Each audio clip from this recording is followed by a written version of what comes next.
Hello students and welcome back. Today we are going to do the MCQ on the chapter Manufacturing Industries. It's the chapter number 6 for class 10th and it comes under Geography curriculum. So we're going to do MCQ as well as some short answers so that it can help you during the exam. So let's quickly begin the first MCQ question. And the first question is, at present the number of manufacturers of passenger cars and multi-utility vehicles are 25, 10 or 15, and students' answer for this is at present there are 15 such manufacturers.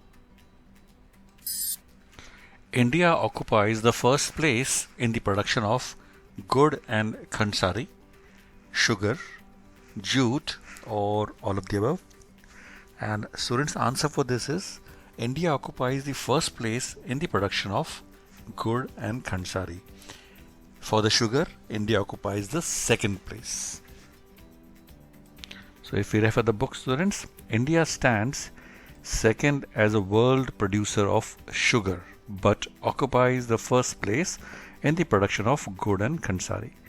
The raw material used in the industry is bulky, and in haulage its sucrose content reduces. The mills are located in Uttar Pradesh, Bihar, Maharashtra, Karnataka, Tamil Nadu, Andhra Pradesh, Gujarat, Punjab, Haryana and Madhya Pradesh. And another important fact, 60% of mills are in Uttar Pradesh and Bihar. This industry is seasonal in nature, so it is ideally suited to the cooperative sector. So we know the answer, it's gur and khansari. In which of the following groups of cities were most of the manufacturing units located in the pre-independence period? मतलब कि independence से पहले ऐसे कौन सी cities का groups है जहाँ पे मैक्सिमम मैन्युफैक्चरिंग यूनिट्स लोकेट करती थी? Options are Mumbai, Kolkata and Chennai, Bangalore, Hyderabad, Delhi, Kanpur, Moradabad और Chandigarh, Ludhiana and Amritsar. And students' answer for this is Mumbai, Kolkata and Chennai. The reason for this is, we'll read in the book, because they were located there for the ease of exporting it out of India.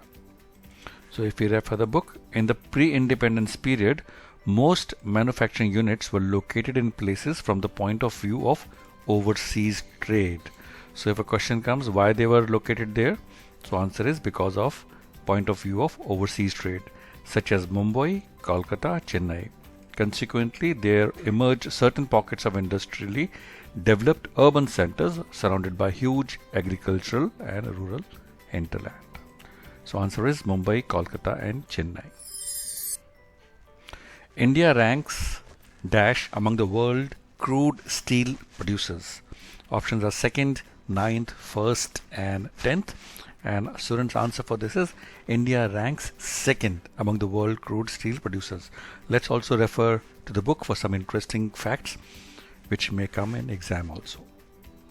So if we refer the book, in 2018, with 106.5 million tons of crude steel production, India ranked 2nd amongst the world crude steel producers. It is the largest producer of sponge iron. In 2018, per capita consumption of steel in the country was only around 70.9 kg per annum against the world average of 224.5 kg. India has the second largest installed capacity of spindles in the world, next to Germany, China, USA or Japan. And answer for this is next to China. Agriculture and industry are not exclusive to each other, not interrelated to each other, exclusive to each other, or none of the above. And students' answer for this is agriculture and industry are not exclusive to each other. And what does that mean? So it means agriculture and industry are not exclusive to each other. They move hand in hand. For instance, the agro industries in India have given a major boost to agriculture by raising its productivity. They depend on the latter for the raw materials and sell their products such as irrigation pumps, fertilizers, insecticides, pesticides, plastic and PVC pipes, machines and tools, etc. to the farmers. Thus, they are not exclusive to each other. So we know the answer. Agriculture and industry are not exclusive to each other.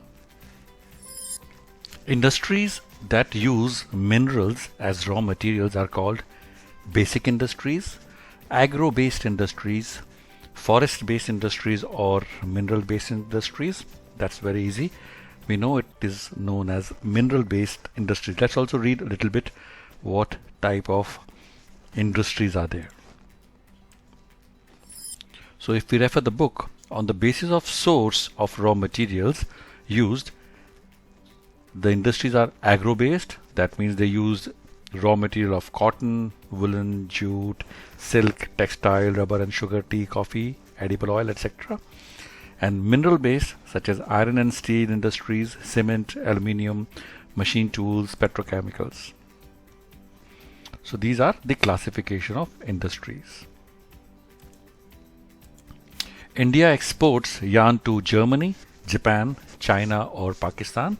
An answer for that is India exports yarn to Japan. In spite of large quantity of production of steel, per capita consumption per annum is only 20 kg, 40 kg, 70.9 kg or 52 kg.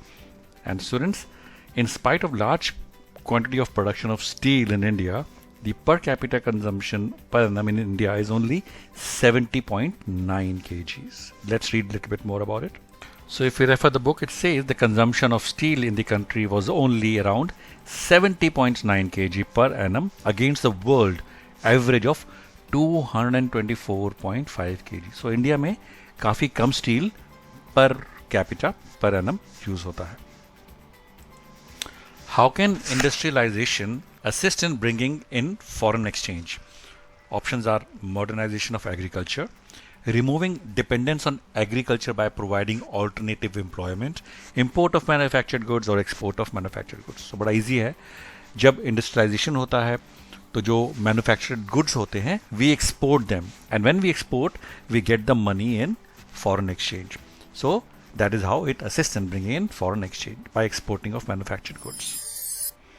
Air pollution is caused by organic and inorganic industrial effluents discharged into rivers, presence of high proportion of sulfur dioxide, carbon monoxide and airborne particulate materials, overdrawing of groundwater, unwanted sounds from industries, generators, saws and pneumatic and electric drills. So students, again a very easy one. We know air pollution is caused by presence of high proportion of sulfur dioxide, carbon monoxide and airborne particulate materials. And organic and inorganic industrial effluents discharged into rivers create water pollution, or the rivers get polluted. Unwanted sounds from industries, generators, saws and pneumatic and electric creates sound pollution. So air pollution is by gases. In which state is the Bhilai steel plants located? Bihar, Jharkhand, Chhattisgarh or Uttarakhand? Bhilai steel plant is located in city called Bhilai in Chhattisgarh. Manufacturing industries are placed in primary sector, tertiary sector, service sector or secondary sector. Answer for this, students, is manufacturing industries are placed in secondary sector. Let's understand why is that so. So people employed in the secondary activities manufacture the primary materials into finished goods. So that is why the secondary activities are, they manufacture the primary materials into finished goods. The workers employed in steel factories, car breweries, textile industries, bakeries, etc. fall into this category. Some people are employed in providing services in this chapter. So we are mainly concerned with manufacturing industries which fall in the secondary sector. So manufacturing industries are part of the secondary sector. Iron and steel industry require iron ore, cooking coal and limestone in which of the following proportions? 2:3:1, 1:2:3, 2:3:4 or 4:2:1. Answer is they require in the proportion of 4:2:1. Many industries tend to come together to make use of the advantages offered by the urban centers, known as agglomeration economics. And what are these services? Power supply, market and services, agricultural products and minerals, or suitable climate and services. And answer for that is, so the offers, these economies offer the market and the services, like banking and other things. So we refer the book also to understand it better. Cities provide markets and also provide services such as banking, insurance, transport, labor, consultants, and financial advice, etc. to the industry. So many industries tend to come together to make use of the advantages offered by the urban centers, known as agglomeration economies. Leading center of woolen textile industry in Punjab is Ludhiana, Murshidabad, Panipat or Kanpur. Students, we know Panipat is in Haryana, it's not part of Punjab, neither is Kanpur nor is Murshidabad. So answer is Ludhiana. Ludhiana is the leading industry of woolen textile in Punjab. In the 1950s, China and India produced almost the same quantity of manganese, steel, iron or copper, and answer is they almost produce the same quantity of steel.